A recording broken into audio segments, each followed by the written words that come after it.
Vanavond ging in de bioscopen de nieuwe Nederlandse speelfilm My Blue Heaven in première. De film vertelt het verhaal van een Nederlandse snackbarhouder die begin jaren 60 wordt geconfronteerd met een Indische familie die pal tegenover zijn zaak een restaurantje opent. Het is allemaal al eerder gebeurd, vlak voor en na de onafhankelijkheid van Indonesië in 1949. Landgenoten die jarenlang in de tropen hebben gewoond en gewerkt, worden door de politieke omstandigheden min of meer gedwongen terug te keren naar Nederland. Dat geldt ook voor tal van Indische Nederlanders, van wie velen zelfs nog nooit in Nederland zijn geweest. Bij aankomst in Nederland worden de repatrianten opgevangen door medewerkers van het ministerie voor Maatschappelijk Werk, die zorg dragen voor een warm welkom op deze winterse dag. De film My Blue Heaven volgt de belevenissen van het Indische repatriantengezin Benoit vanaf het moment dat ze voet in Nederland zetten. Het hoofd van de familie wordt gespeeld door de voormalige Blue Diamond zanger Ruud de Wolf, die hiermee debuteert als acteur.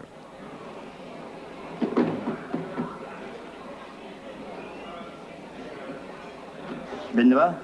Benoit Charles? Ja, Charles Benoit. Itu apa? Ikan asin.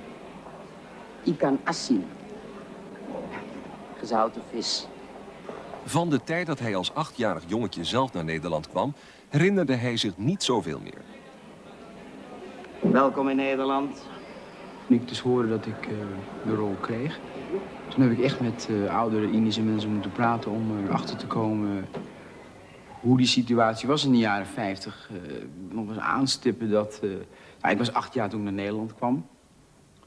En op 17-jarige leeftijd had ik een hit in Nederland. Was ik een van de populairste mensen van Nederland. Dus de mensen moesten wel aardig zijn tegen me, in principe. Of moesten. Men deed dus niet onaardig tegen je. Bij de familie Benoit gaat het anders. Die wordt gehuisvest in een Rotterdamse volksbuurt en moet zich daar wel allerlei kleine en grote pesterijen laten welgevallen.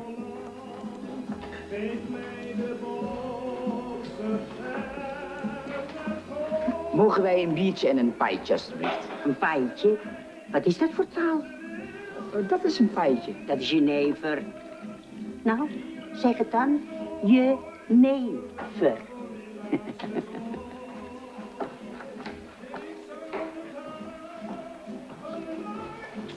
Waarom zeg je niet jenever, pa? We zijn in Holland, we moeten Hollands worden. Word jij maar Hollands, jongen. Ik blijf Indisch. Tegen de verdrukking in lukt het hen een Indisch restaurantje te openen, My Blue Heaven. En ondanks het Nederlandse spreekwoord wat de boer niet kent, dat vreet hij niet, loopt de zaak als een trein.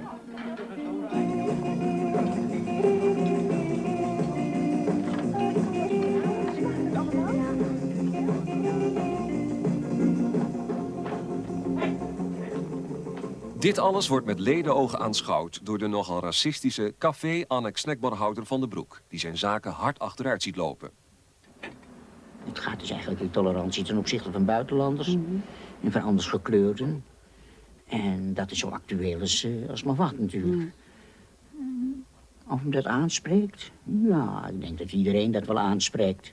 Of zou moeten aanspreken, toch in elk geval. Nou, ik speel de rotzak. Ja. En ik speel dus de intolerante man. En dat heb ik je net al verteld. Dat is leuk om te doen.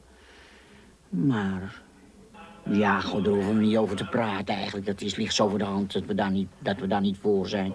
En voor je het weet, hè, is het land vergeven van de bruin en de zwarte en de rode en de gele en noem maar op. Ja, zal ik jou eens wat vertellen van de boek? Weet je wat er dan gebeurt? Dat krioelt. En dat krioelt maar. Als ratten, Van den Broek, als ratten. Precies. En wij kunnen op een hartje bijten. De zaak escaleert als een paar stamgasten van Van den Broek My Blue Heaven in de fik steken.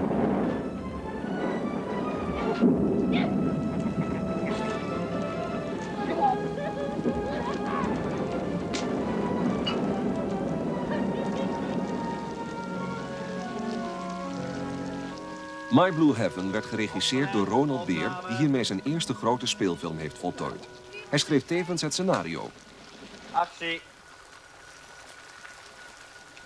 Het komt eigenlijk omdat ik een script hiervoor had geschreven en dat speelde zich af op Nieuw-Guinea in 61-62 tijdens de Nieuw-Guinea-kwestie. En daardoor eigenlijk ben ik me gaan verdiepen in de hele situatie en ook mede door mijn achtergrond en door het feit dat ik zelf vanuit Indonesië naar Nederland ben gekomen, ontstond er een soort van combinatie. Zitten er autobiografische elementen in dit scenario?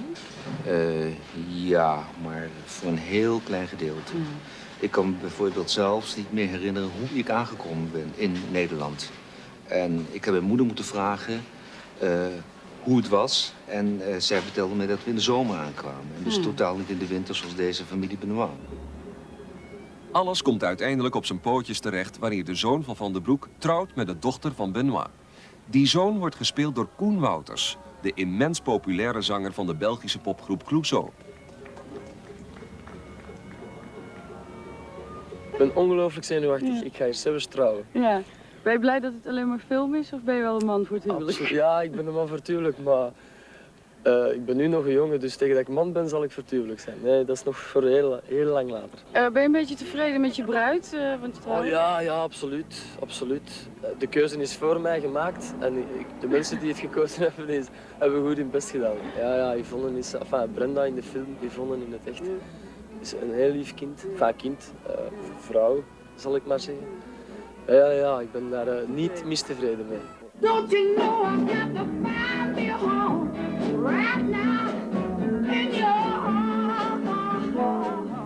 Nou, en gezien zijn enthousiasme bij de zoenscène lijkt Koen inderdaad zeker niet mistevreden.